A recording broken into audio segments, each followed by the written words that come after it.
Welcome to the topic on strategic management.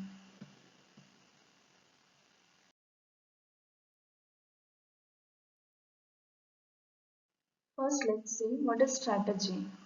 A strategy is an action plan built to achieve a specific goal or set of goals within a definite time while operating in an organizational framework. So, according to Rajiv Nag, that is a famous personality, he has defined the strategic management as strategic management is the process of building capabilities that allow a firm to create value for customers, shareholders, and society while operating in competitive markets. So this process of strategic management entails specifically pointing out the firm's mission, vision and objectives. And also it is the process of developing the policies and plans to achieve the set of objectives. Also, it allocates the resources for implementing these policies and plans, and it keep track of an eye on expenses and the goals. A balanced record of plans and policies in relation with operational moves are used to evaluate the business overall performance. Starting from the executive level, the basic starting point is stakeholder interest, needs and expectation. Now let's see about the strategic planning process. The strategic planning process involves 11 steps to be followed.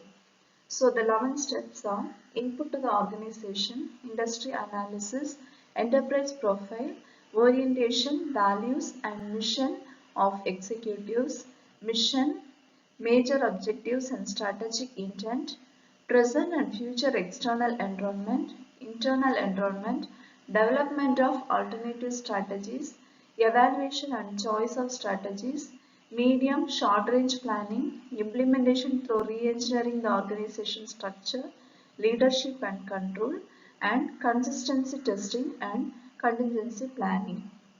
So let's see one by one. First, input to the organization.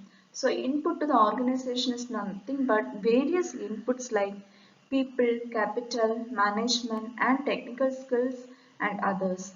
So this includes the goals input of climates, that is the input given to employees, customers, suppliers, stakeholders, government, community and others.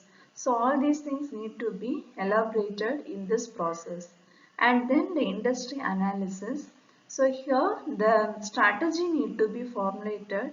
That is, formulation of strategy requires the evaluation of the attractiveness of an industry by analyzing the external environment. That is, what are the factors that influence the industry that need to be focused. This focus should be on the kind of compaction with an industry. And the next one is the enterprise profile. So here the enterprise profile is usually the starting point for determining whether the company is, where the company is and where it should go. The top managers determine the basic purpose of the enterprise and clarify the firm's geographic orientation. And the next process is orientation, values and vision of executives. So the enterprise profile is shaped by people, especially executives, and their orientation and values are important for formulating the strategy. And the next one is the mission, that is what is the purpose, and then the future, present and future external environment. The present and future external environment must be assessed in terms of threats and opportunities. Internal environment is nothing but on what basis the company need to be audited and evaluated. Development of alternative strategies, that is, if a particular strategy failed, what is the alternate strategy need to be followed. Evaluation and choice of strategies. Strategic choices must be considered in the light of risk involved in the particular decision. Medium, short-range planning, implementing through re-engineering the organization structure, leadership, and control. It is how the implementation of strategy often require re-engineering the organization, staffing the organization structure, and providing leadership. Consistency testing and contingency planning. The last key aspect of strategy planning process is the testing of contingency and preparing for contingency plans. Thank you.